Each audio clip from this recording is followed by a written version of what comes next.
Hi everyone and welcome back to another video. This is Future Georgie. I am currently editing this video that you are about to watch and I realized that I never actually gave an intro. So this video you're following us along for some family time, a lot of book stuff and an update with my son's surgery. So strap in, go and grab a coffee, go and grab an energy drink, go and grab a tea, go and grab whatever it is that you want and strap in for the next 20 minutes and come along with us for some family time, book stuff and life updates. So I have got some book mail. I actually ordered a reading journal in January. It was so beautiful. I was so in love with it and I was like, yep, because I'm really fussy with some of the things that I want in there and I just don't have the time to like make my own and do the fancy pretty ones that everyone's doing at the moment. I actually ordered one online. Rookie me, didn't even check the billing address, but half the time I don't even have to change that because I've got billing address and shipping address for a reason. Anyway, this company for some silly reason sent my reading journal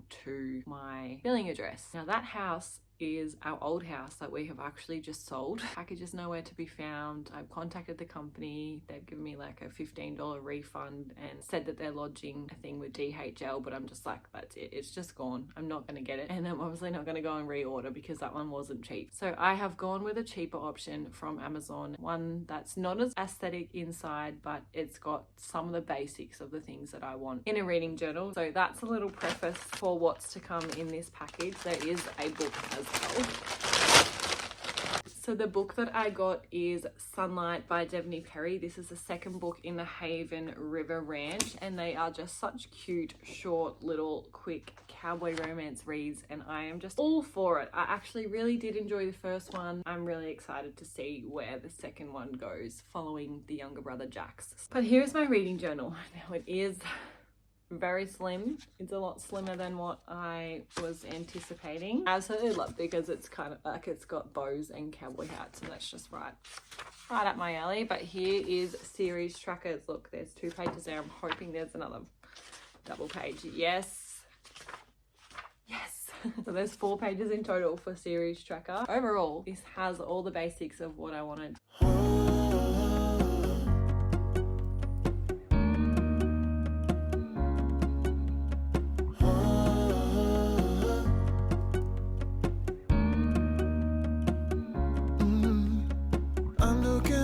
From my window, sun's coming up like the day before.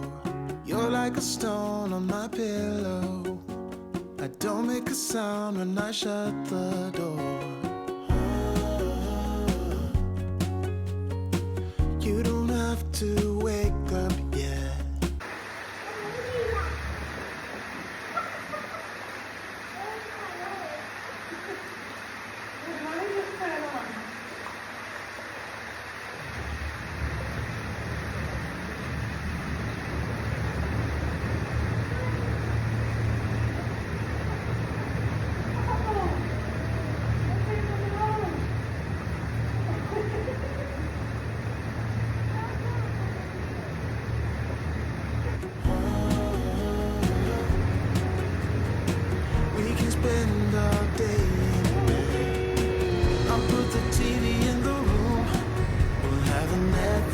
Marathon, KG saxophone.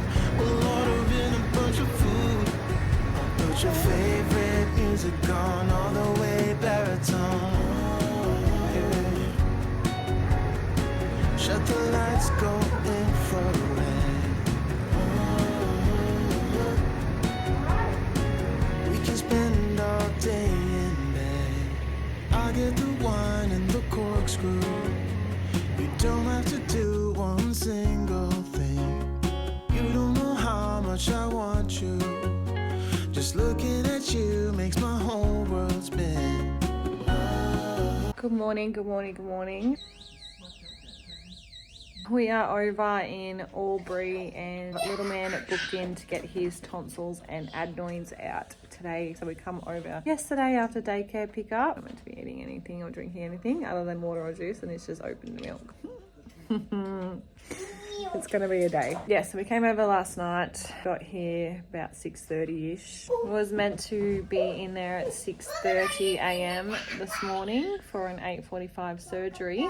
We got a call and it has been delayed. Had to wake him up at 5:30 this morning to give him some breakfast. Now I was unaware that this would be happening and I was not prepared with any breakfast food because I was told to fast. And I just thought, oh, I just won't eat or anything until he's in surgery because I don't want to eat in front of him and he'd be like, oh, I want this, Mum, give me some, please. Been told to wake him up at 5:30 and give him something to eat, and he's not allowed to eat after 6 a.m. So all we had in the room was chocolate chips and yogurt buttons. So we've had yogurt buttons and veggie chips for breakfast. I've got to be at the hospital for a 1 o'clock check-in now. So I've got a very active, busy boy. He's been up since 5:30. I thought, oh, maybe I'll get him up and he'll give him something to eat and he might go back to sleep, but that was not the case. We are going to pack up the motel. It's 8 o'clock now and we're just going to go out to the shops and I might surprise him and take him bowling and mini golf just to try and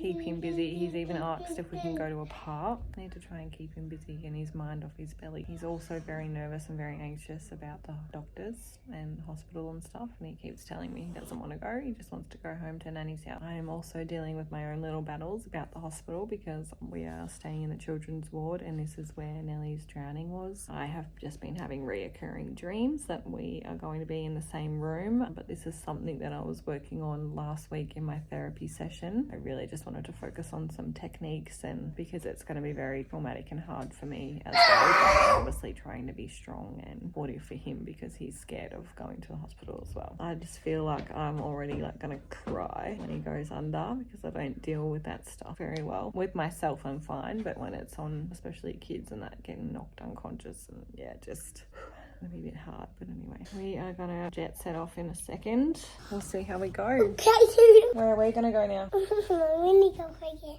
I can take my milk.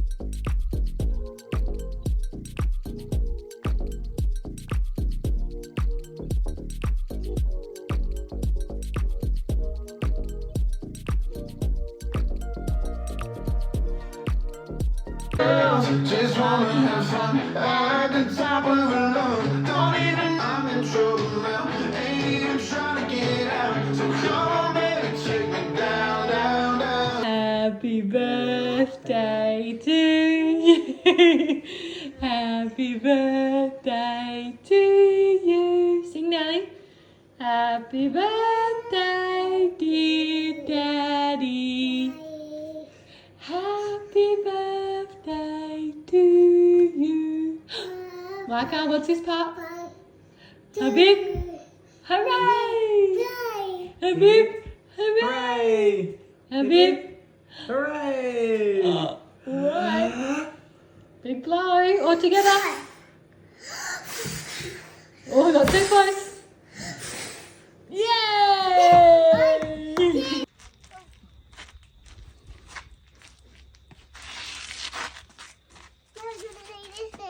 Oh, gosh, what's that do? Daddy spin around to do that. Right? Daddy spin around to do this. I want to do this.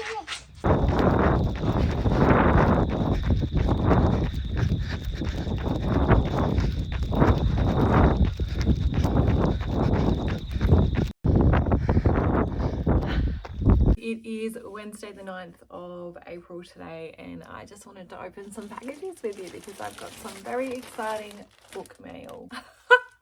What? So I'm actually going to start with this one first because I don't know if you can read that, but Anne Innocent, I have actually received my first package from an author. This just baffles me, honestly. This obviously is an enemies to lovers romance. It says at the top, if you give a CEO a chance. How cute. And then I'm guessing all the stuff that is in here is related to the book. This is crazy. Thank you, Anne. I am honestly shocked. I am shocked. I have no words. Thank you, thank you, thank you. Now this next one is an order that I have made myself, and yeah, I'm really excited. I can't even remember what I ordered because I literally always go on the website and I'm adding so many things in my cart, and then I get there and I'm like, whoa, okay, no. And then I just close. There was one time when I went on and she was having a sale and I was like, radio, I'll just get a couple of these. But anyway, Books with Jess is this order. She is a small business and she creates book merchandise. This is going to be like a Christmas present for the both of us because I can't even remember what I've ordered. I got 2 t-shirts. The Chestnut Springs tea. This is my Holy Grail series. I love this. This is literally my favorite series ever. And I have gotten so many people onto this series as well. So Elsie Silver, you're welcome. So I got the Hemis shirt, obviously Daisy Hates related. It's so funny because I feel like in the Magnolia Parks universe, you are either a Daisy girl or a Magnolia girl. I'm definitely a Daisy girl and I love Daisy and I love Christian and I love Julian. So I am definitely on the Hates side and the Hemis side. How cute does the ink look against the charcoal? Like, I really like that. I really love that. I just got a Kobo for my birthday. Currently, it has a bunch of stickers that I've gotten in like mail. I've just kept aside just in case I ever decided to get one. So it's just like all random ones that I haven't really chosen. These are all ones that I have chosen and now I can decorate it with ones that I really like. From the Boys of Tommen series, I got the 13 and it says, I think I need you for keeps, Johnny and Shannon. Chestnut Springs Wishing Well Ranch stamp sticker. I couldn't not get this one. I just thought it was so cute. Midnight Readers Club is a Labrador in bed reading a book. The Edens, because I am loving that series as well. I got the stamp sticker for them as I was trying to not get heaps and heaps and heaps, but this one is just one that I never removed from my cart. I just think it's so cute. It's a little thing to go on your door. Oh, I've got a freebie in here. I didn't actually order this one and I have literally only just read the first book of this series. I didn't order this one because I had not even read this series yet. I love the Empyrean series. This is Tan and Andana. Got a Daisy Hates sticker. No guns at the dinner table. If you know, you know. So obsessed with all these things. I was still in shock that I received a package from an author with one of their books. What? I thought because I was here and I've got all these stickers out that we might actually just update my Kobo cover. As you can see, there's just like a lot of generic little things on there. This is a before and now it's the hard part of choosing what do I actually want to put on there out of all of these because they're obviously not all going to fit. We're done. I didn't want to like bombard it too much. I kept the plot twist one on there. I do love that one, but I've got my Chestnut Springs stamp. I've got my Quiet Time door hanger, Daisy Hate, Boys of Tommen series, Midnight Reader Club. Like that was the first one that I was going to put on there. I obviously knew I was going to put this one on there, but this was like, yeah, these two were non-negotiables. They were going on. And then obviously Fourth Ring related one. Well, I'm not sure if I really love the layout, but she's updated and it's so much more me.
Delicious.